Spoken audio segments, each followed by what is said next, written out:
Hello everyone, welcome back बच्चों। आज हम करने वाले हैं मेटल्स एंड नॉन मेटल्स का previous year question 10th standard CBSE, जिसमें हम पिछले 25 साल के बच्चे क्वेश्चन जो है वो हम डिस्कस करेंगे। आज लास्ट 25 इयर्स के प्रीवियस ईयर क्वेश्चन हम डिस्कस कर रहे होंगे बच्चों। आपने बस इस बात को ध्यान रखना है कि आपने सबके बीच में बैठ के ये वीडियो नहीं देखनी, आपने ये वीडियो सारी की सारी देखनी है अकेले में बैठ के, एक कोने में, एक नुक्कड़ में बैठ के, जिसमें आपका कंप्लीट फोकस हो और जीरो डिस्ट्रैक्शन हो। Complete focus, zero distraction. इसके साथ क्या होगा, आपकी 100% जो एफिशिएंसी निकलनी है वो कंप्लीट निकलेगी। नहीं तो आपकी एफिशिएंसी कम निकलेगी, वीडियो भी देखोगे समझ में नहीं आएगा चैप्टर। बट अगर आपने एक कोने में, एक नुक्कड़ में बैठ के ये वीडियो देखी कंप्लीट फोकस जीरो डिस्ट्रैक्शन के साथ, आई बेट, आई गारंटी ये आपको मेटल्स एंड नॉन मेटल्स के बहुत सारे ऐसे कॉन्सेप्ट जो आपने बहुत कम पढ़े होंगे और बहुत इंपॉर्टेंट होंगे, वो सारे के सारे रिवाइज हो जाएंगे। ठीक है बेटा, तो ज्यादा टाइम ना वेस्ट करते हुए और ना ज्यादा बात करते हुए हम स्टार्ट करेंगे क्वेश्चन नंबर 1 पे बच्चों। क्या कहता है, right one example each of a metal that is soft and can be cut with knife and a non metal which is the hardest substance. तो बेटा मेटल जो आपको पता है जो सॉफ्ट होता है वो 2-3 आप ले सकते हो, बट मैं इस केस में ले लूंगा metal that is soft is sodium, जो आप काट सकते हो अपने नाइफ के साथ क्योंकि सॉफ्ट होता है। और सेकंड, इसका जो है नॉन मेटल जो हमें हार्डेस्ट सब्सटेंस बताना है बेटा, उसका हो जाएगा आंसर। क्या आंसर बन जाएगा बच्चों? नॉन मेटल हार्डेस्ट सब्सटेंस बेटा वो कौन सा बन जाएगा? डायमंड बन जाएगा। ठीक है बच्चों, डायमंड बन जाएगा। That is a form of carbon. ये कार्बन की एक फॉर्म होती है डायमंड, एन एलिट्रॉप ऑफ कार्बन। ठीक है बेटा, ये हार्डेस्ट सब्सटेंस है। बहुत इंपॉर्टेंट क्वेश्चन है। Second, a metal and a non-metal that can exist at room temperature as a liquid. तो बेटा जो मेटल एक लिक्विड बनता है दैट इज मर्करी, आप सबको पता है थर्मामीटर्स में यूज होता है। नॉन मेटल जो एक लिक्विड की फॉर्म में आपको मिलता है बेटा दैट इज ब्रोमीन। वो नॉन मेटल जो होता है बेटा वो ब्रोमीन मिलता है आपको लिक्विड की फॉर्म में। ठीक है बच्चों, ये बात आपने समझनी है। तो मेटल एक सोडियम की फॉर्म में मिलता है जो बहुत ही सॉफ्ट सब्सटेंस है। ये सॉफ्ट सब्सटेंस की कैटेगरी में हम लेते हैं जो कट भी सकता है किसके साथ? चाकू के साथ, सॉफ्ट सब्सटेंस। और दूसरा बेटा नॉन मेटल डायमंड कार्बन की फॉर्म मिलता है। It is a very very hardest substance, it is the hardest substance. ठीक है बच्चों, ये आपने पढ़ा हुआ है।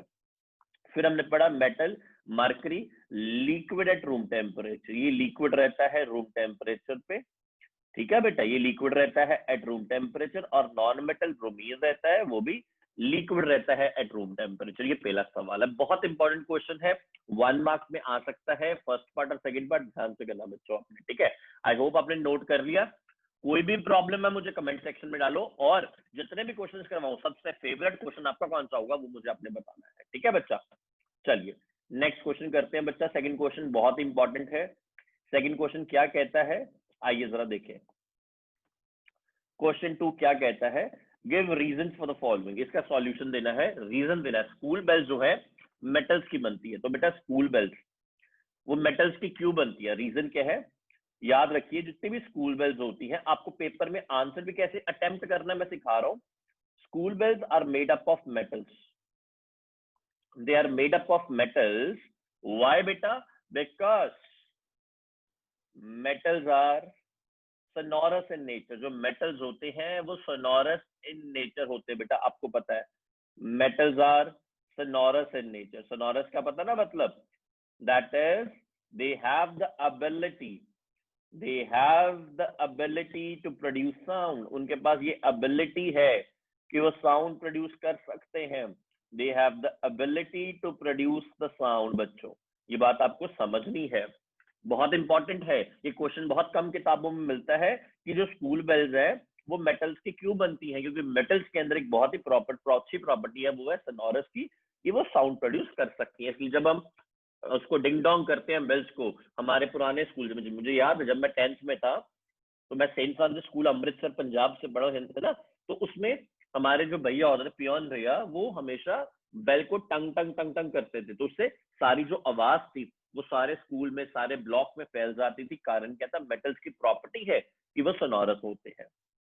सेकंड सम हमने बेटा करना है, इलेक्ट्रिक वायर जो है कॉपर की बनी होती है। बहुत अच्छा कारण है, देखो बेटा, पहली बात समझो, आज की तारीख में अगर कोई मेरे से पूछे बेस्ट कंडक्टर कौन है इलेक्ट्रिसिटी का ना, तो मैं उसका एक सिंपल सा जवाब दूंगा, best conductor of electricity copper भी नहीं है, एल्यूमिनियम भी नहीं है, बेस्ट कंडक्टर ऑफ इलेक्ट्रिसिटी होता है सिल्वर, है ना। और सिल्वर की तारे तो हम घर में डाल नहीं सकते, सिल्वर की तारे तो डाल नहीं सकते, क्यों, बहुत महंगा होता है सिल्वर, चांदी बहुत महंगी है, इसलिए उसके नीचे जो आता है वो आता है कॉपर। सो जो इलेक्ट्रिक वायर्स है, याद रखिए, electric wires they are made up of copper, है ना, वो लिखा हुआ है, they are made up of copper, they are made up of copper. Why? Because, इसलिए because copper is a good conductor of electricity. It is not the best, but yes, it is a good conductor of electricity. Copper is a good conductor of electricity. Copper जो है electricity का एक बहुत ही प्यारा conductor है, and also it has the minimum resistance. इसकी resistance भी जो होती है material की वो कम मिलती है बेटा, जिसके कारण ये बिजली जो है बड़ी अच्छे से फ्लो कर लेता है। तो पेपर में सवाल क्या आया हमारे कि कॉपर से हमारी घर की तारे बनती, इलेक्ट्रिक वायर, ऐसा क्यों होता है? तो बेटा सिंपल सा कारण है, इलेक्ट्रिक वायर की तारे इसलिए कॉपर की बनती है क्योंकि कॉपर के पास बेटा एक अच्छा कंडक्टर है बिजली का, साथ ही साथ उसकी मिनिमम रेजिस्टेंस होती है। लोग मेरे से सवाल करते हैं सर सिल्वर क्यों नहीं? बेटा सिल्वर की तारे बहुत महंगी होती हैं, आपने कभी देखा किसी घर के अंदर चांदी की तारे डली हो? One of the rarest houses, कोई होगा तो। चलिए क्वेश्चन नंबर 3 करते हैं बेटा, बहुत ही इंपॉर्टेंट सवाल है क्वेश्चन नंबर 3, बहुत प्यारा सवाल है, इट्स वेरी इंपॉर्टेंट सवाल, बहुत ही प्यारा सवाल है क्वेश्चन नंबर 3। एक ऐसा सवाल है जिसको आप करेंगे तो आपको लगेगा कि यार क्वेश्चन अच्छा है, बहुत अच्छा क्वेश्चन है ना। तो पहले सेकंड और फर्स्ट और सेकंड क्वेश्चन क्लियर हो गया? मुझे कमेंट सेक्शन में बताइए अगर फर्स्ट और सेकंड क्वेश्चन आपका क्लियर हो गया। तो सेकंड क्वेश्चन का फर्स्ट पार्ट मैं दोबारा रिपीट करता हूँ, स्कूल बेल्स जो है मेटल्स की बनी होती है बेटा, इसलिए क्योंकि मेटल जो होते हैं बड़े सोनोरस इन नेचर होते हैं, ठीक है, मतलब जहां पे भी उसको स्ट्राइक करो वहां पे वो अपनी साउंड प्रोड्यूसिंग एबिलिटी को शो ऑफ करते हैं। सेकंड, इलेक्ट्रिक वायर्स कॉपर की क्यों बनी होती है? क्योंकि कॉपर एक बहुत ही बेहतरीन कंडक्टर है बिजली का, और साथ ही साथ एक मिनिमम रेजिस्टेंस शो करता है, ठीक है। और अगर मैं पूछूं the best conductor of electricity कौन है, वो कौन है? सिल्वर है, ठीक है बच्चों। आओ क्वेश्चन नंबर थर्ड करते हैं बच्चों, आओ जी क्वेश्चन नंबर थर्ड करते हैं बच्चा, बहुत ही इंपॉर्टेंट क्वेश्चन है। क्या कहता है? Why does the surface of some metals acquire dull appearance when exposed to air for a long time? जब बहुत सारे कुछ मेटल्स को बहुत देर हवा के अंदर रख दो, उसके अंदर एक डल अपीयरेंस आ जाती है। उसका कारण क्या? बहुत सिंपल आंसर है बेटा, उसका बहुत ही सिंपल आंसर है बेटा। इसका एक सिंपल सा आंसर आप दे सकते हो, ऑक्सीडेशन हो जाती है। कुछ बच्चे कहते हैं इसके ऊपर लेयर ऑफ ऑक्साइड जम जाती है, तो हम इसका कंबाइंड आंसर देंगे। आइए बच्चे हम इसका आंसर करते हैं, है ना। तो आइए बच्चे इसका आंसर लिखते हैं हम लोग, क्या लिखेंगे? The surface of some metals. बेटा एक बात याद रखना, मैं सारा का सारा सवाल लिख रहा हूं including the question along with the answer, for there is a particular reason. When I was in 10th boards or 12th boards, the biggest reluctance, the biggest problem I faced was I was not aware what to write and what not to write. That is why I'm writing the complete question, पूरा का पूरा विस्तार से answer लिख रहा हूँ, जवाब लिख रहा हूँ, ताकि आप जान सके पेपर में, बोर्ड में मुझे कैसे लिखना अगर मेरा सवाल 2 नंबर का आता है, ठीक है बच्चों। तो आओ लिखिए, the surface of some metals acquire dull appearance. They acquire dull appearance when exposed to air for a long time. When exposed to air for a long time, because the surface of these metals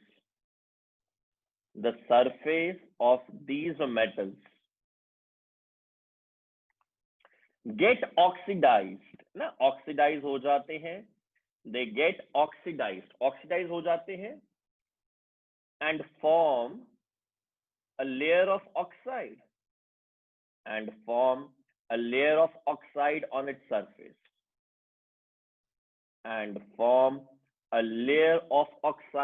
its surface, therefore they acquire dull appearance. They acquire dull appearance. ये बात समझनी आपने, ठीक है जी। ये surface of metals अपने डल appearance क्यों लेते हैं बेटा, मैं रिपीट कर रहा हूँ, बिकॉज ये जो सरफेस इन मेटल्स का होता है ये क्या हो जाता है, ऑक्सीडाइज हो जाता है जब आप एक्सपोजर करते हो एयर के साथ, और साथ ही साथ लेयर ऑफ ऑक्साइड जम जाती है। मैं एग्जांपल के तौर पे आपको दूंगा इसका बहुत ही बढ़िया एग्जांपल, एल्यूमिनियम। जब आप एल्यूमिनियम को हवा में छोड़ते हो तो बेटा ये लेयर ऑफ एल्यूमिनियम ऑक्साइड बना लेता है, आप सबको पता होना चाहिए, नहीं पता तो मैं आज बता रहा हूँ, ये एक लेयर ऑफ एल्यूमिनियम ऑक्साइड बना लेता बेटा, it forms a layer of aluminium oxide.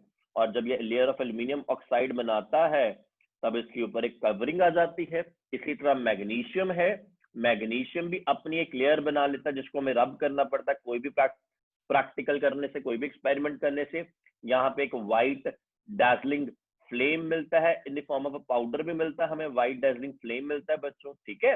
ये बात आपको समझनी है, तो मैं रिपीट कर रहा हूँ, बहुत सारे मेटल्स डल अपीयरेंस क्यों दिखाते हैं, क्योंकि वो जो मेटल्स होते हैं उनके ऊपर एक लेयर जम जाती है ऑक्साइड की, उस ऑक्साइड की लेयर से उनकी जो अपीयरेंस होती है वो डल हो जाती है।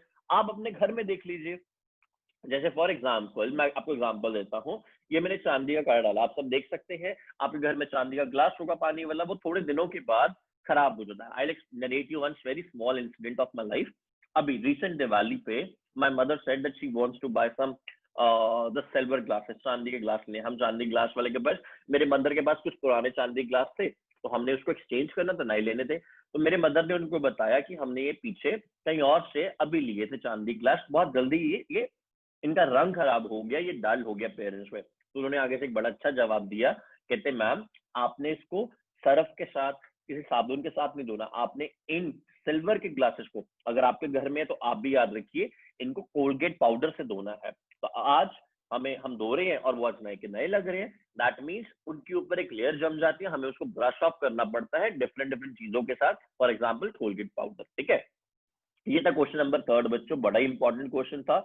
अब हम करने वाले हैं question number 4, very important question, one of the most interesting question I should say, बहुत ही प्यारा और इंटरेस्टिंग क्वेश्चन है।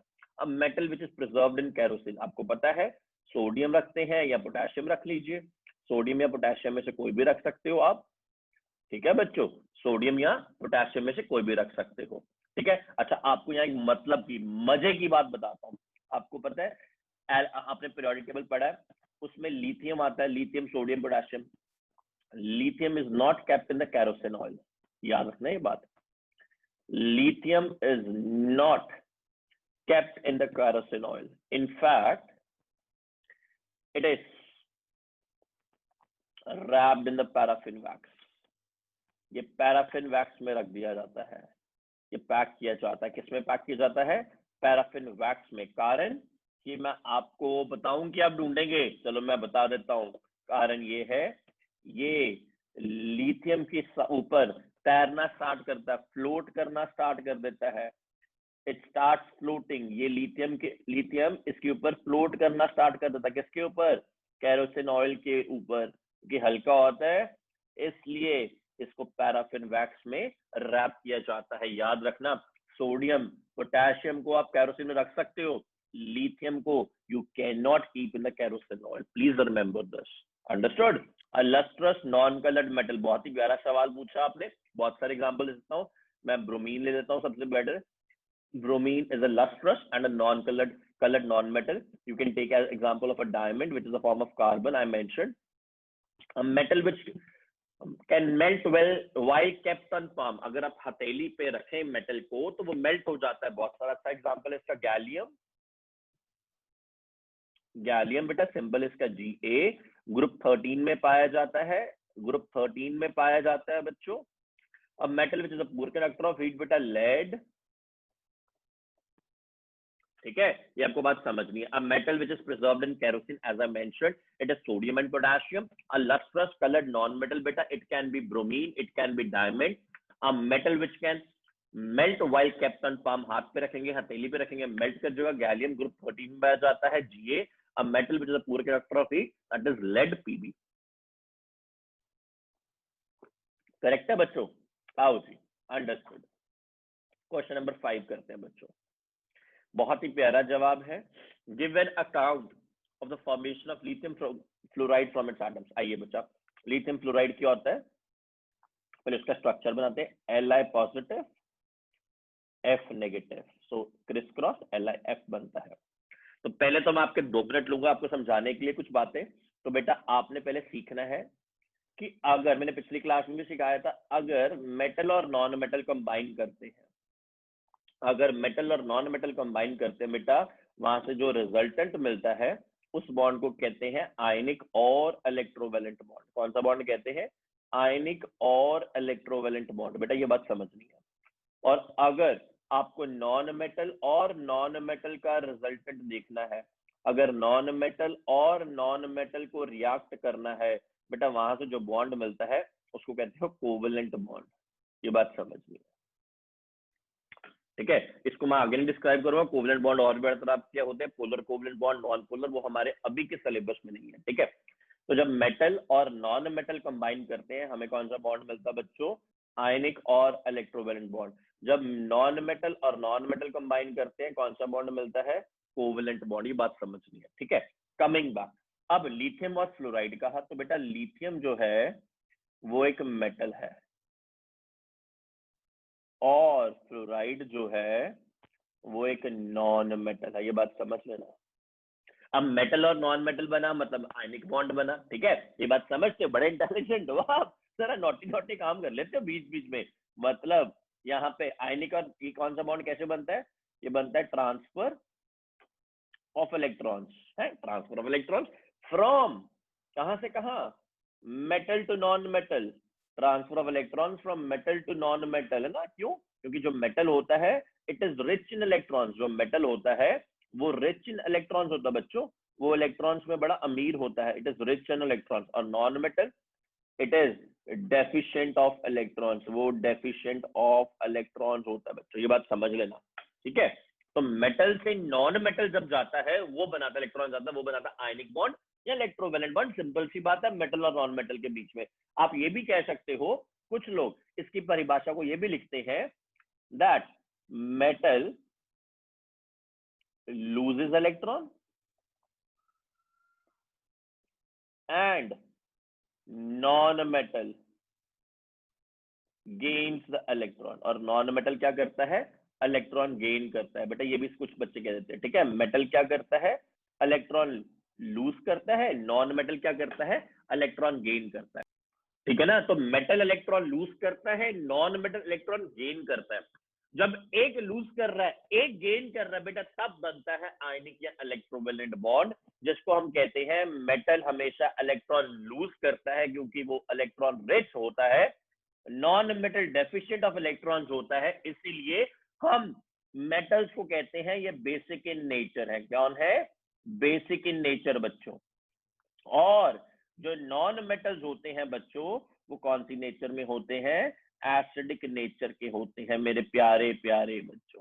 ये बात आपको समझनी है, बड़ी जबरदस्त समझनी है, आप बहुत इंटेलिजेंट हो। ये तो था बेसिक, ये इसके बेसिक्स थे, ठीक है। मुझे उम्मीद है आपने नोट कर लिया। अब मैं इसका स्ट्रक्चर बनाने वाला हूं बेटा। आइए जी, लिथियम फ्लोराइड का हम स्ट्रक्चर बनाते हैं।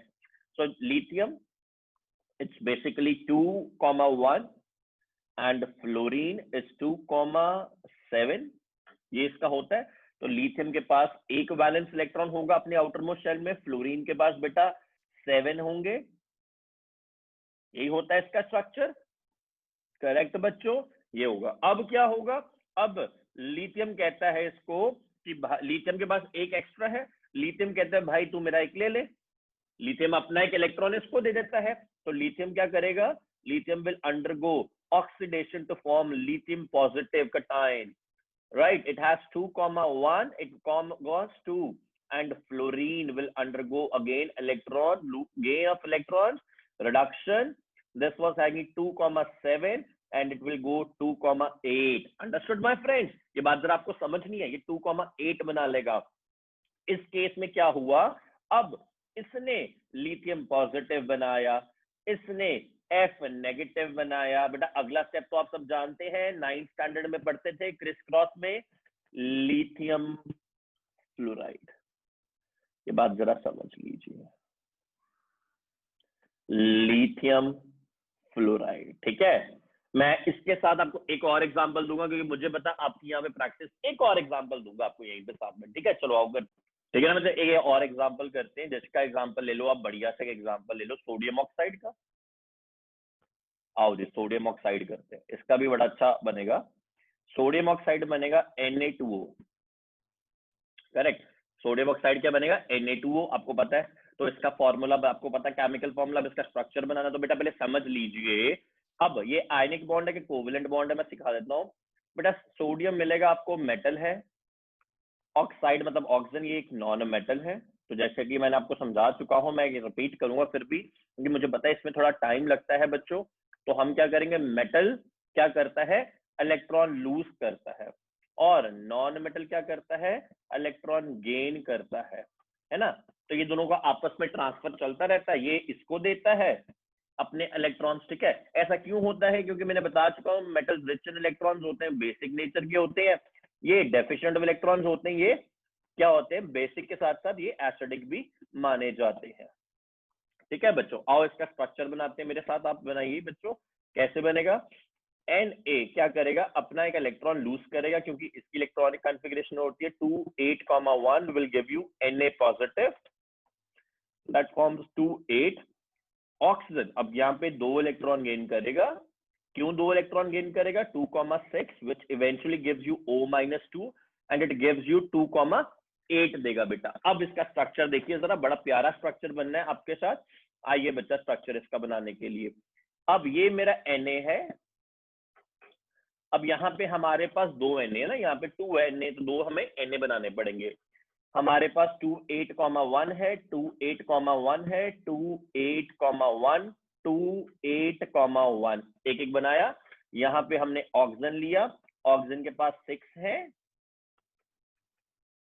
हमारे पास ऑक्सीजन के पास 2,6 है। ये इसने इसको 1 दे दिया, इसने इसको 1 दे दिया, तो इसके पास आगे 2 इलेक्ट्रॉन। अब क्या बना इसका केमिकल फॉर्मूला? ये केमिकल फॉर्मूला यहाँ से कैसे बनेगा बेटा, वो भी ध्यान से देखना। Na पॉजिटिव 1 है ना, O-2, तो यहां से हमने क्रिस क्रॉस किया, Na2O, ये इसका केमिकल फॉर्मूला बन गया। ठीक है बच्चा, ये था मेटल और नॉन मेटल के बीच में जब भी कॉम्बिनेशन होता है तो हमेशा आयनिक या इलेक्ट्रोवेलेंट बॉन्ड निकलता है। ठीक है बच्चों, I hope you have understood this question, बहुत प्यारा क्वेश्चन था। आइए बेटा, यहाँ पे एक आपको 6 क्वेश्चन करेंगे। बेटा देखो, मैंने आपको बहुत बार आगे भी बताया हुआ है, I am not a professional, I should say कोई बहुत बड़ा मैं वो नहीं हूँ कि आपके सामने आगे बढ़िया बढ़िया बातें करूंगा। मुझे, मेरा काम है, I am a mentor, I am an educator, I just know how to teach a kid. मुझे ये पता है एक बच्चे की जिंदगी कैसे संवारनी है, मुझे ये पता है बच्चा अपना मुझे लक्ष्य बता दे, उस बच्चे को उस लक्ष्य तक कैसे पहुंचाना है। ऐसा पिछले किसी साल में ऐसा कभी नहीं हुआ कि एक बच्चा सिंसियरिटी के साथ आगे कहे सर मेरा ये मिशन है, ये मेरा लक्ष्य है, तो मुझे उसे वहां पहुंचाना नहीं आता। बहुत बहुत सारे, सैकड़ों हजारों बच्चों को मैं पहुंचा चुका हूँ वहां जहां जहां उनकी डिजायर है। फॉर एग्जाम्पल, एक बच्चा कहता है सर मुझे ऑक्सफोर्ड यूनिवर्सिटी जाना, तो भैया 12th के बाद नहीं प्लानिंग करनी है, आपको 8th से प्लानिंग करनी पड़ती है। आपके कुछ स्टेप्स होते हैं क्रूशियल 8th से लेकर 12th तक जो आपको लेने पड़ते हैं। एक बच्चा कहता है सर मुझे कोडर बनना है, तो हम कोडर बना सकते हैं। एक बच्चा कहता है सर मुझे IIT JEE क्रैक करना, नीट करना, whatever you say man, but it has to be with sincerity, honesty. आपको एक सिंसियरिटी ऑनेस्टी के साथ करना है, ठीक है? तो यहाँ पे मेरे से ये नहीं एक्सपेक्टेशंस करनी कि सर आएंगे ढिंग चका चिक चिक चिक चका जैसे गानों पे डांस करेंगे, कुछ ऐसा करेंगे, कुछ वैसा करेंगे। I will be very simple, very raw, कुछ यहाँ पे स्क्रिप्टेड नहीं है, बहुत इजीली आपको पढ़ाना है। आपका स्कोर लाना 100 और 100 has been my motive, is my mission, and it will be the mission till 4th of May। ठीक है बच्चों, आपने सिर्फ इसको बड़े आराम से, बड़े सिंसियरिटी के साथ एक कोने में, एक नुक्कड़ में, बिना डिस्ट्रैक्शन, 100% फोकस, 0 डिस्ट्रैक्शन के साथ इस वीडियो को देखना है, ताकि हर चीज आएगा। यहाँ पे एक छोटी सी मैं आपको कहानी शेयर करता हूँ। एक पिताजी होते हैं, एक गांव के अंदर बड़ी शराब पीते हैं, बड़ा बवाल मचाते हैं गांव के अंदर, बड़े ताश पत्ते खेलते, नशे करते हैं। गांव में उनकी कोई इज्जत नहीं करता, अपनी बीवी को भी पीटते हैं। उनके आगे 2 बेटे, दोनों अपने बेटे हैं, 2 बेटे। पहला बेटा बिल्कुल अपने पिताजी पे क्या गांव में फिर बवाल करता है, लड़कियों पे छेड़छाड़ करता है, दारू पीता है, गलत काम करता है, मोहल्ले में कोई इसकी इज्जत नहीं करता। दूसरा छोटा बेटा बहुत जबरदस्त, wonderful kid, wonderful child, wonderful human being, becomes the district top of 10th 12th, becomes an IAS officer of that particular district. बहुत नाम, बहुत शौहरत होता है। उनके पड़ोसी बहुत सालों से ये देखते हैं कि एक बाप दो बेटे, दोनों में इतना अंतर। पहले बाप बेटे के पास जाता है, कहता बेटा तेरा इतने नाकामयाबी पाने का, इतना निकम्मे होने का कारण क्या? कहते पिताजी। कहते कैसे? कहता क्योंकि मेरे पिताजी ने सेम काम किया, मेरे पिताजी ने दारू पी, मेरे पिताजी ने पत्ते खेले, मेरे पिताजी ने बीवी को पीटा, अपनी मम्मी को, मेरी मम्मी को पीटा, इसलिए मैंने उनको कॉपी किया और मैं उनकी तरह बना। दूसरे बेटे के पास जाता है जो डिस्ट्रिक्ट ऑफिसर होता है, एक अपॉइंटमेंट लेके कहता है बेटा जी आपके इस बिहेवियर का, आपके इतने ऊपर तरक्की पाने का कारण क्या? कहते पिताजी। कहता क्यों? कहता क्योंकि पिताजी की कोई इज्जत नहीं करता था, पिताजी कोई काम काज नहीं करते थे, पिताजी को सारे निकम्मा कहते थे और मैं ऐसा बनना नहीं चाहता था। कहने का मतलब क्या है? दोनों के लिए सीखने का जरिया एक ही है, पिताजी। दोनों ने अलग अलग सीखा, अपनी सोच मुताबिक, अपने एटीट्यूड के मुताबिक, अपने बिहेवियर के मुताबिक। आज आप सबके लिए सीखने का जरिया कौन है? ये पावर पॉइंट प्रेजेंटेशन और विशाल नहीं है। आप इसमें से क्या निकालते हैं, आप इस समुद्र में से कितना मंथन करके कितना क्या निकाल सकते हैं, ये आपके ऊपर है। आप पॉजिटिव देखना चाहते हैं, आप नेगेटिव देखना चाहते हैं, सब आपके ऊपर है। ठीक है बच्चों, चलिए क्वेश्चन नंबर 6 करते हैं बेटा। बहुत ही प्यारा क्वेश्चन है। Sulphur is a non metal. Sulphur by reason देना हमें, 3 reasons for the following fact कि सल्फर नॉन मेटल क्यों है। ठीक है बेटा, आओ बताते हैं। सल्फर नॉन मेटल है ना। Why sulphur is a non metal? Sulphur is a non metal, हम 3 कारण देंगे बेटा जी इसके। Because sulphur is a non metal because, first कारण बेटा क्या है? It has valence electrons. कितने वैलेंस इलेक्ट्रॉन्स है? 6 होते हैं। क्यों? क्योंकि सल्फर का बेटा एटॉमिक नंबर जो होता है ना, वो याद रखिए, सल्फर का एटॉमिक नंबर होता है 16। तो इलेक्ट्रॉनिक कॉन्फ़िगरेशन क्या बनेगी बच्चों? 2,8,6। ठीक है, तो वैलेंस इलेक्ट्रॉन 6 है, मैंने पिछली क्लास में बताया था। वैलेंस इलेक्ट्रॉन अगर 6 है, मैं लिंक डाल दूंगा डिस्क्रिप्शन में, अगर वैलेंस इलेक्ट्रॉन 6 है तो वो एक नॉन मेटल बन जाता है। ठीक है, और अगर मैं अभी फिर भी बताता हूँ, जिनके वैलेंस इलेक्ट्रॉन्स 5, 6, 7 हो बेटा, वो नॉन मेटल्स होते हैं। वो क्या होते हैं? नॉन मेटल्स होते हैं बच्चों। और जिनके वैलेंस इलेक्ट्रॉन 1, 2, 3 हो, वो मेटल्स होते हैं। ठीक है, तो पहला, it has valence electron 6। Second, it forms acidic oxides। ये एसिडिक ऑक्साइड्स बनाते हैं। जैसे सल्फर प्लस ऑक्सीजन क्या देता है? Sulphur dioxide. ये सल्फर डाइऑक्साइड देते हैं, ये एसिडिक ऑक्साइड है, याद रखिए, it is an acidic oxide. आपको ऐसा लगा, पीएच टेस्ट कर सकते हो। ठीक है, थर्ड इसका कारण क्या है बेटा? जब सल्फर डाइऑक्साइड को पानी में डिसॉल्व किया, this is an acidic oxide, तो जब इसको पानी में डाला, वाटर में डाला बेटा, एक एसिड बनता है जिसका नाम है H2SO3। The name is sulphurous acid. The name is sulphurous acid. ये बात समझ रहे हो? इसका नाम क्या बन जाता है बेटा? Sulphurous acid. ये बात आपको समझनी है अच्छे से। ठीक है, सल्फ्यूरस एसिड बेटा, ये एक एसिड बनाता है। तो याद रखिए, why sulphur is a non metal. इसको क्यों नॉन मेटल कहते हैं? 3 कारण है। पहला, इसके वैलेंस इलेक्ट्रॉन 6। दूसरा, ये एसिडिक ऑक्साइड बनाता है। और तीसरा, जब उस एसिडिक ऑक्साइड को पानी में डिसॉल्व करते हो तो एक एसिड की फॉर्मेशन होती है। नोट करिए बच्चा फटाफट से, बहुत प्यारे क्वेश्चन है ये। अब इसमें और बड़े रीजंस मिल सकते हैं आपको, और बहुत सारे रीजंस मिल सकते हैं। ठीक है बच्चों, आइए नेक्स्ट करते हैं हम। अगला बहुत ही प्यारा क्वेश्चन है। अगला बहुत ही प्यारा क्वेश्चन है, बहुत प्यारा क्वेश्चन अगला। आइए बच्चों, अगला क्वेश्चन कर। ठीक है, ये क्वेश्चन आपको लग गया समझ, बहुत ही इजी क्वेश्चन है बेटा। आओ अगला क्वेश्चन करते हैं, इसका second part. Magnesium is a metal. जो मैग्नीशियम है वो मेटल है। बहुत ही प्यारा क्वेश्चन है। आइए, magnesium is a metal. Magnesium is a metal, इसके भी 3 कारण देते हैं बेटा। बिकॉज, बहुत इजी कारण है। पहला कारण क्या आएगा बेटा? बिकॉज, आइए जी, it has how many valence electrons? 2 valence electrons बेटा। इसके 2 वैलेंस इलेक्ट्रॉन बेटा बनते हैं। 2 वैलेंस इलेक्ट्रॉन कैसे बनते हैं, जिसको चेक करना तो मेरे साथ देख सकता है। मैग्नीशियम का एटॉमिक नंबर बेटा 12 होता है। It's 2,8,2 electronic configuration. तो जो मैं अभी बता चुका हूं, जिनके वैलेंस इलेक्ट्रॉन्स होते हैं कितने बेटा, 1, 2 and 3, उनको हम मेटल्स कहते हैं with always some exceptions, with always some exceptions, तो उनको हम मेटल्स कहते हैं। इलेक्ट्रॉनिक कॉन्फ़िगरेशन का 2 है, तो बेटा ये क्या बन गया, एक मेटल बन गया। ठीक है, अगला पॉइंट देखो क्या कहता है इसका, जब आप मैग्नीशियम को ऑक्सीजन में बर्न करते हो बच्चा, ये क्या बनाता है, मैग्नीशियम ऑक्साइड बनाता है, जो कि बेसिक इन नेचर है बेटा, ये बेसिक नेचर की ऑक्साइड है, it is a basic nature oxide. Third कारण बेटा क्या है, जब आप मैग्नीशियम ऑक्साइड को पानी में डालते हो, जब आप मैग्नीशियम ऑक्साइड को पानी में डालते हो बेटा क्या बनता है, magnesium hydroxide, again that is बेटा बेसिक इन नेचर, वो फिर बेसिक इन नेचर आपको मिल। तो बेटा थर्ड कारण मैं रिपीट कर रहा हूं, जब मैग्नीशियम ऑक्साइड को आप पानी में डालोगे, जैसे मैं अभी लिख रहा था, क्या बनेगा बेटा, मैग्नीशियम हाइड्रोक्साइड, है ना, ये मैग्नीशियम हाइड्रोक्साइड बना देगा, जो एक स्ट्रॉन्गली बेसिक सॉल्यूशन है, जो स्ट्रॉन्गली बेसिक सॉल्यूशन है बच्चों। ठीक है, तो ये 3 चीजें आपने याद रखनी है।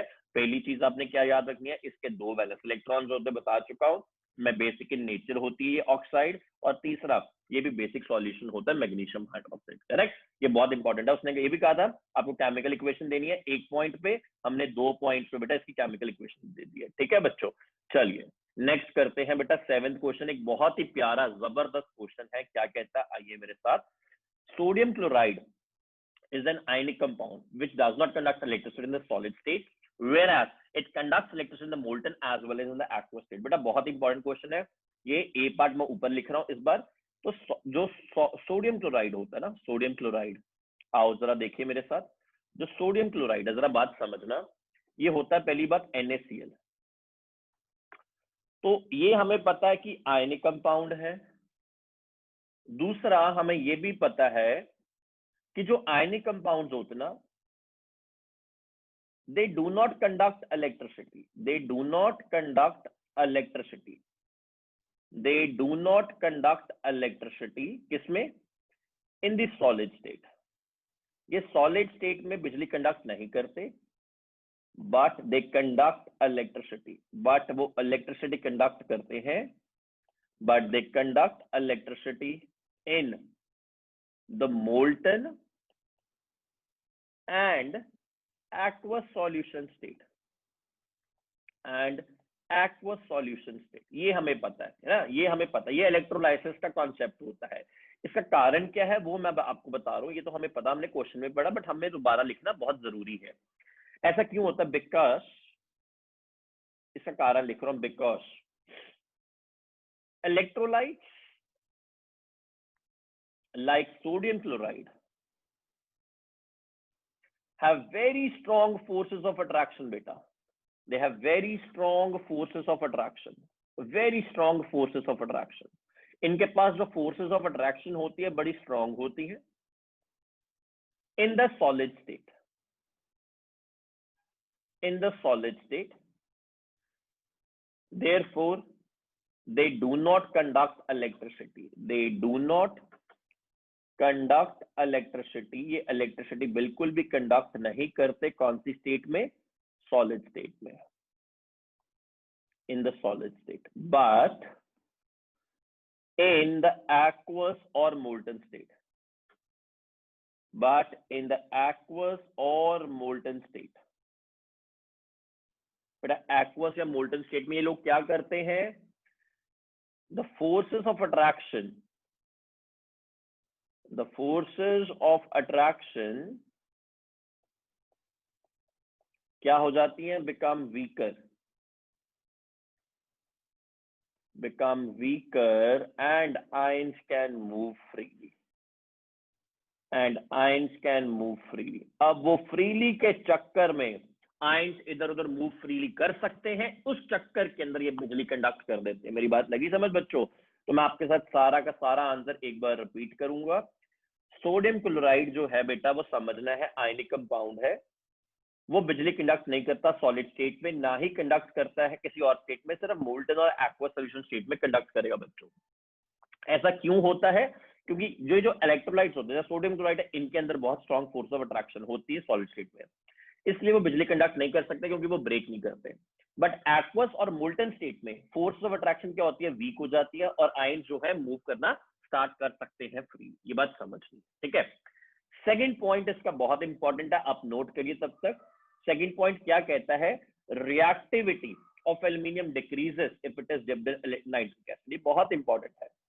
कहता है रिएक्टिविटी जो होती है ना एल्यूमिनियम की, रिएक्टिविटी ऑफ एल्यूमिनियम है ना, वो बहुत डिक्रीज कर जाती है, decreases when dipped in nitric acid, when dipped in nitric acid. Nitric acid है, why? Because when dipped it forms a layer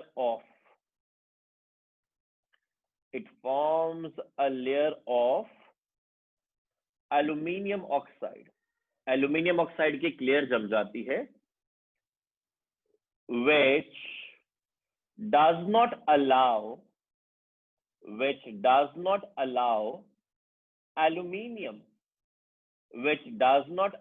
aluminium to react further।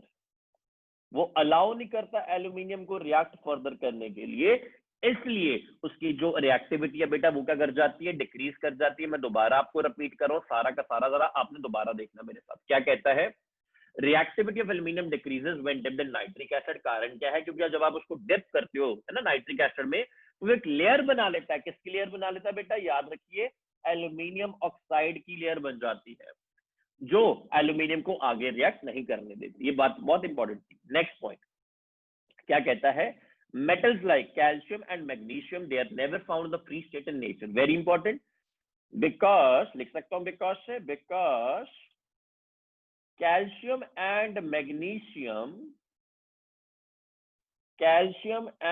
magnesium are reactive metals. They are reactive metals and are found at the top of the reactivity series, और top of the reactivity series में पाए जाते हैं, and are found at the top of the reactivity series, ऊपर पाए जाते हैं series के अंदर। therefore they always exist in the form of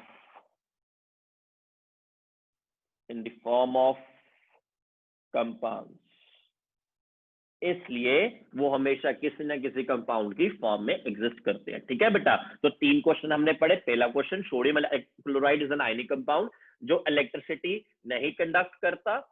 इसका कारण क्या था, सिंपल सा कारण था बेटा, इसलिए नहीं कंडक्ट करता सॉलिड स्टेट में क्योंकि जो सोडियम क्लोराइड है उसके अंदर जो बिजली, वो आयंस है बहुत स्ट्रांगली अटैच होते हैं फोर्स ऑफ अट्रैक्शन के साथ, इसलिए वो कंडक्ट नहीं कर पाता। और दूसरा, वो मोल्टन और एक्वा स्टेट में क्यों कर पाता है, मोल्टन और एक्वा सॉल्यूशन में, क्योंकि उस स्टेट के अंदर, उस सॉल्यूशन के अंदर उसके जो आयंस होते हैं वो टोटली सेपरेट हो जाते हैं, दूर दूर हो जाते हैं, उसके आयंस मूव फ्रीली कर सकते हैं। Second part, reactivity of the aluminium decreases if it is dipped in nitric acid. Yes sir, why? Because जब आप एल्यूमिनियम को डिप करते हो नाइट्रिक एसिड के अंदर, तो बेटा एल्यूमिनियम क्या बना लेता है, एक लेयर बन जाती है एल्यूमिनियम ऑक्साइड। ये बात समझ लीजिए, एल्यूमिनियम ऑक्साइड की एक लेयर बन जाती है जो आगे रिएक्ट नहीं करने देती। थर्ड, कैल्शियम, मैग्नीशियम और बहुत सारे ऐसे जो मेटल्स होते हैं, they are not found in free state. Why? Because ये जो मेटल्स है ये हाई रिएक्टिव मेटल्स है, टॉप रिएक्टिविटी सीरीज में पाए जाते हैं, और ये हमेशा किसी ना किसी फॉर्म के कंपाउंड्स में ही पाए जाएंगे। क्वेश्चन नंबर 8 करते हैं बच्चों, आओ। क्वेश्चन नंबर 8 बहुत इंपॉर्टेंट क्वेश्चन है बच्चों, जरा ध्यान से देखना, बहुत इंपॉर्टेंट क्वेश्चन है ये वाला। हमें इक्वेशंस देनी है, ठीक है। तो आइए, aluminium when reacted in air, आओ जी, व्हेन हीटेड इन एयर। तो एल्यूमिनियम का हमने बनाया, तो इसका नाम भी बड़े बन जाते हैं। मैं आपको नाम भी बताता हूँ इसका बेटा। इसका नाम होता है एल्यूमिनियम ऑक्साइड। एल्यूमिनियम ऑक्साइड, उसने कहा हमें प्रोडक्ट का नाम भी चाहिए, एल्यूमिनियम ऑक्साइड। कुछ लोग, कुछ प्यारे प्यारे लोग इसको एल्यूमिना भी कह सकते हैं, तो जो आपको पसंद है आप वो कह दीजिए, ठीक है बच्चा। Second, iron with steam. जब आप आयरन को स्टीम से रिएक्ट करते हो, स्टीम जो है वो तो वाटर का ही फॉर्म है, वो वाटर का ही फॉर्म है बेटा। आयरन है ना, विद स्टीम जब रिएक्ट करेगा तो ये यहां से बनाता है Fe3O4, फेरिक ऑक्साइड।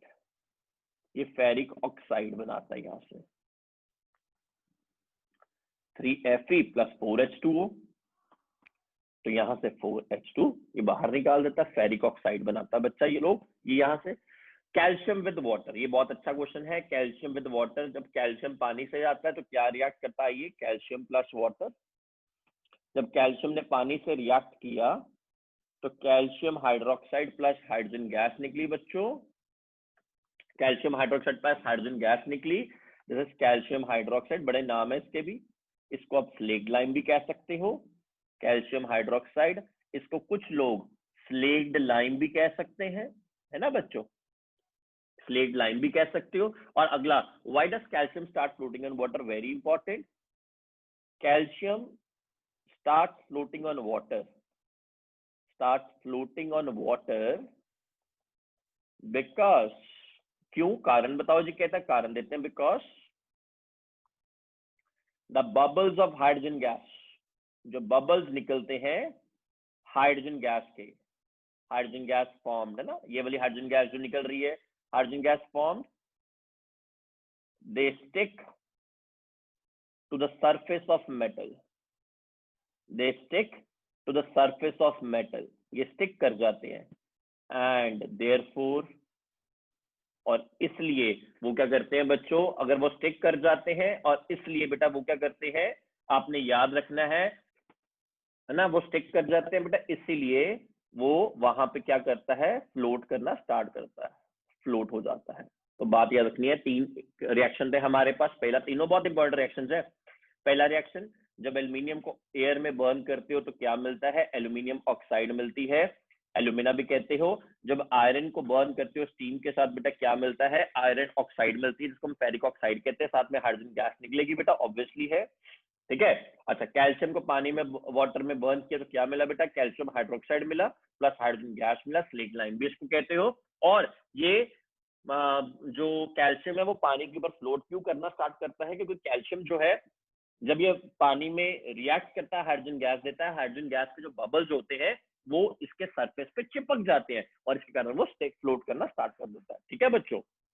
आइए क्वेश्चन नंबर 9 करते हैं बच्चों, बड़ा ही प्यारा क्वेश्चन है, आपके साथ करेंगे क्वेश्चन नंबर 9। यार जरा ध्यान से देखना, बड़ा अच्छा, मैं 10th क्वेश्चन के बाद एक बड़ी चीज बताने वाला हूँ, जरा ध्यान से देखना, 9th क्वेश्चन पे आ गए हम, ठीक है।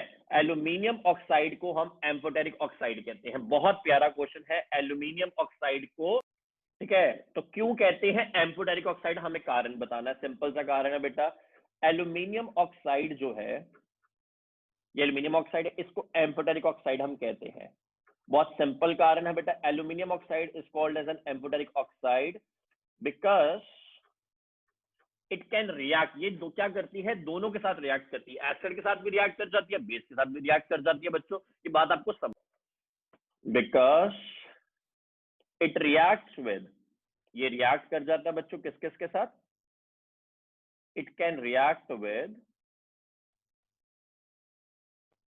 it can react with both acids as well as bases, ये एसिड से भी रिएक्ट कर जाएगा, बेस से भी रिएक्ट कर जाएगा। एग्जांपल देता हूं मैं इसका, ये कैसे रिएक्ट करता है, जब एल्यूमिनियम ऑक्साइड HCl से रिएक्ट कर रहा है ना, ये एसिड है, अब इसके अंदर से बेटा बेसिक बिहेवियर निकलेगा, शो करेगा ये अपना बेसिक बिहेवियर, क्या बनाएगा, AlCl3 सॉल्ट प्लस वाटर बनाता है, तो यहां पे बेटा वो अपना AlCl3 बनाता है प्लस वाटर देता है, तो बेटा सॉल्ट प्लस वाटर है ना बेटा, सॉल्ट प्लस वाटर देता है, न्यूट्रलाइजेशन रिएक्शन करता है बेटा, तो बैलेंसिंग कर लेते हैं, 2AlCl3 प्लस 6HCl, ठीक है। इसी तरह एल्यूमिनियम ऑक्साइड करेगा सोडियम हाइड्रोक्साइड के साथ रिएक्ट, जो एक बेस की तरह रिएक्ट करेगा, और ये बेटा एक एसिड की तरह रिएक्ट करेगा,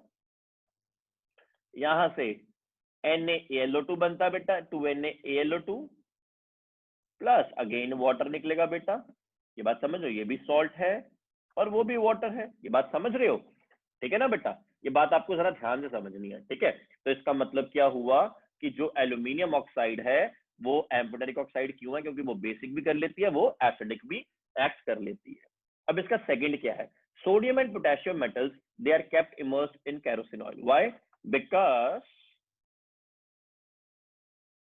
these are highly reactive metals, ये बहुत ही हाईली रिएक्टिव मेटल्स हैं। These are highly reactive metals. when kept in open air, अगर आप इसको ओपन में रख देते हो, दे कैच फायर, ये आग कैच कर लेंगे, they catch fire. To prevent this they are immersed in kerosene oil, they are immersed in kerosene oil। बच्चों ये बात जरा समझनी है।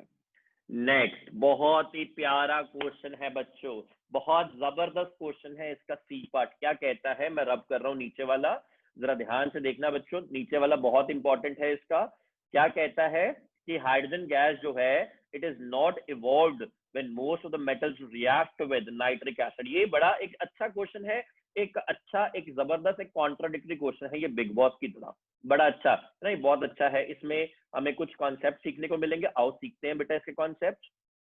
उससे पहले मैं इसको रब कर दूं, 1 मिनट बच्चा। तो आओ जी, सी पार्ट क्या कहता है, देखो, जब भी मेटल्स रिएक्ट करते हैं नाइट्रिक एसिड के साथ, तो बेटा वो क्या बनाता है, सॉल्ट बनाएगा पहले ऑब्वियसली, प्लस नाइट्रोजन डाइऑक्साइड बनाएगा, प्लस वो वाटर निकालता है। ठीक है, नाइट्रोजन डाइऑक्साइड, जिसको नहीं पता, it is a reddish brown gas, ये एक रेडिश ब्राउन गैस होती है। अब हाइड्रोजन तो बनती नहीं है, क्यों, उसका कारण है बेटा, कारण ये है कि जो नाइट्रिक एसिड है ना, it is a very strong oxidising agent, it is a very strong oxidizing agent, and therefore it oxidizes the hydrogen gas to water, ये उसको ऑक्सीडाइज कर देती है। पहला पॉइंट। दूसरा पॉइंट जो इसमें नहीं पूछा बट मैं बताऊंगा क्योंकि हमने 100 on 100 लेना है, वो क्या पॉइंट है जरा समझिए। ऐसे दो मेटल्स हैं जो इससे रिएक्ट करते हैं और वो कर जाते काम। और वो मेटल्स कौन कौन से बेटा, वो जरा ध्यान से देखिए, वो मेटल कौन कौन से हैं, आइए जरा मैं बताऊं। वो मेटल है मैग्नीशियम और मैंगनीज। को जब आप नाइट्रिक एसिड से रिएक्ट करते हो, ये सॉल्ट बनाते हैं, प्लस ये हाइड्रोजन गैस निकाल देते हैं। ये बात समझना, कौन कौन से दो मेटल्स हैं, एक है बेटा मैग्नीशियम और एक है मैंगनीज। मैग्नीशियम एंड मैंगनीज बच्चों, ये बात समझ लीजिए, ये बहुत ही इंपॉर्टेंट कॉन्सेप्ट है। मैग्नीशियम और मैंगनीज जब नाइट्रिक एसिड से रिएक्ट करते हैं, वो हाइड्रोजन गैस निकालते हैं, बाकी कोई मेटल नहीं निकालता। सारे मेटल क्या निकालेंगे, सॉल्ट, नाइट्रोजन डाइऑक्साइड और वाटर निकालते हैं बेटा। ठीक है, लग गया समझ। अब आ गया आज का हमारा आखिरी क्वेश्चन, सबसे इंपॉर्टेंट क्वेश्चन, बहुत बढ़िया क्वेश्चन, बहुत इजी क्वेश्चन भी होगा वो, इस बात की मैं स्पष्टीकरण कर दूं मैं आपको अभी, वो बहुत ही प्यारा क्वेश्चन है। क्या कहता है, list in tabular form the three chemical properties on which we can differentiate between a metal and a non-metal। आओ जी, दे मेटल्स और नॉन मेटल्स के बीच में हम एक टेबुलर फॉर्म, जब टेबुलर फॉर्म हो बेटा ऐसे बनाना है, पॉइंट्स नहीं बनाने, दूसरी तरह नंबर नहीं मिलेंगे बोर्ड्स में। तो पहला केमिकल प्रॉपर्टीज, सबसे पहली केमिकल प्रॉपर्टी क्या है, आओ देखते हैं। पहली केमिकल प्रॉपर्टी का जो आधार आता है वो आता है वैलेंस इलेक्ट्रॉन्स। मेटल्स के पास जो वैलेंस इलेक्ट्रॉन्स होते हैं जनरली वो 1 2 3 होते हैं। आप सबको इस बात का बड़े अच्छे से मैंने बता दिया, वो कौन कौन से होते हैं, 1 2, तो मैं बता चुका हूं। ठीक है, 1 2 एंड 3 वैलेंस इलेक्ट्रॉन्स होते हैं बेटा। इसके अंदर वैलेंस इलेक्ट्रॉन्स जो होते हैं वो भी आपको पता है, वो होते हैं 5 6 7। ठीक है, दूसरी इसकी केमिकल प्रॉपर्टी बहुत जबरदस्त है, 5 6 एंड 7 होते हैं बेटा 5 6 एंड 7। ठीक है बच्चों, सेकेंड केमिकल प्रॉपर्टी है, जब भी मेटल ऑक्साइड से रिएक्ट करता है, मेटल ऑक्सीजन से रिएक्ट करता है बच्चा, यहाँ पे मेटल ऑक्साइड मिलती है, एक्सेप्शंस मैं रिपीट नहीं करता, मेटल ऑक्साइड मिलती है। ठीक है, और जब नॉन मेटल बेटा ऑक्सीजन से रिएक्ट करता है ना, नॉन मेटल ऑक्सीजन से रिएक्ट करता है तो नॉन मेटालिक ऑक्साइड मिलेगी बेटा। जो मेटल ऑक्साइड होती है, जो मेटल ऑक्साइड होती है बच्चों, वो आपको पता है वो बेसिक इन नेचर होती है, इट्स बेसिक इन नेचर। और बेटा ये कौन सी होती है बेटा, ये भी आपको पता है, मैंने सिखाया हुआ है, it is acidic in nature. ठीक है, ये बात आपको समझनी है। और तीसरा पॉइंट क्या है बेटा, बहुत ही अच्छा पॉइंट है, आपको अच्छे से याद रखना है कि मेटल जब डाइल्यूट एसिड से रिएक्ट करता है, मेटल जब किसी भी डाइल्यूट एसिड से रिएक्ट करेगा तो सॉल्ट प्लस हाइड्रोजन गैस देगा, सॉल्ट प्लस हाइड्रोजन गैस। और यहाँ पे बच्चों नॉन मेटल तो हाइड्रोजन गैस डाइल्यूट एसिड से रिएक्ट नहीं करता, कारण वो आपको मैं बताऊंगा, अगर आप पूछना चाहेंगे कमेंट सेक्शन में मुझे डालिए नो रिएक्शन। आप मुझे कमेंट सेक्शन में बताइए कि अगर आपको इसका कारण पता है कि नहीं पता, मैं बताऊंगा। ठीक है, ये 3 हमारी केमिकल प्रॉपर्टीज आ गई। अगला हमारा क्वेश्चन क्या कहता है, ज्यादातर मेटल जो है वो क्या करते हैं, इलेक्ट्रिसिटी बढ़िया कंडक्ट करते हैं, कारण क्या है बेटा, आइए बी का फर्स्ट करते हैं। मेटल्स कंडक्ट इलेक्ट्रिसिटी वेल, और मोस्ट मेटल्स है ना, conduct electricity well because they have valence electrons freely moving, उनके पास वैलेंस इलेक्ट्रॉन्स होते हैं freely moving, which are responsible, जो रिस्पॉन्सिबल होते हैं, which are responsible for the conduction of electricity, जो रिस्पॉन्सिबल है बेटा कंडक्शन ऑफ इलेक्ट्रिसिटी करने के लिए। ठीक है बच्चों, ये बहुत ही अच्छा क्वेश्चन था। अगला, the reaction of iron oxide with the heated aluminium is used to join the cracked machine parts। अच्छा क्वेश्चन है, मैं भी आपको नोट कर लीजिए, बहुत अच्छा क्वेश्चन है ये वाला। क्या कहता है, आइए जी करें। अब देखो इसका रिएक्शन क्या है, Fe2O3 प्लस एल्यूमिनियम क्या बनाएगा यहाँ पे, एल्यूमिनियम ऑक्साइड प्लस आयरन, ऐसे ही होता भाई लोग, करेक्ट। ठीक है, इस रिएक्शन को आप क्या कहते हो, आप सबको नाम पता होना चाहिए, नहीं पता, इस रिएक्शन कहते हैं thermite reaction. And why it is used to join the cracked machine parts, this reaction is so exothermic, इसमें बहुत सारी हीट निकलती है बाहर, बहुत सारी हीट निकलेगी। This reaction is highly exothermic and it evolves a large amount of heat,